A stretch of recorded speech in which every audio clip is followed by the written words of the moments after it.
Hi everyone. ఈరోజు మా పాప స్కూల్లో ఫీల్డ్ ట్రిప్ తీసుకెళ్లారంటండి. ఎక్కడో యాక్టివ్ ఫార్మ్ స్కూల్ అని హైదరాబాద్లోనే. ఆ, అక్కడ ఆర్గానిక్గా వెజిటబుల్స్ ఎలా గ్రో చేయాలి, పెస్టిసైడ్స్ని కూడా న్యాచురల్గా ఎలా ప్రిపేర్ చేసుకోవాలి, అవన్నీ ఎక్స్పీరియన్స్ చేసి వచ్చిందంట. She was so much excited. వాళ్ళు ఏదో రిటర్న్ గిఫ్ట్ కూడా ఇచ్చారు. ఐ మీన్ అక్కడ ఆర్గానిక్గా గ్రో చేసిన some vegetables and leafy vegetables ఇచ్చారు.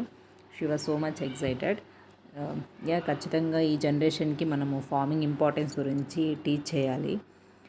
ఈ జనరేషన్కే కాదు, మనం కూడా చాలా నెగ్లెక్ట్ చేస్తున్నాము ఇప్పుడు. నాకు మాత్రం ఫార్మింగ్ అంటే చాలా ఇష్టం అండి. మన ఫుడ్ మనం గ్రో చేసుకొని తింటుంటే ఆ ఫీలే వేరుగా ఉంటుంది.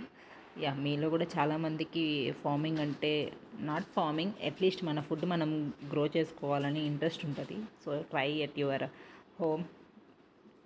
పాసిబుల్ ఉన్నంత వరకు ట్రై చేయొచ్చు మనం. Yeah, happy gardening.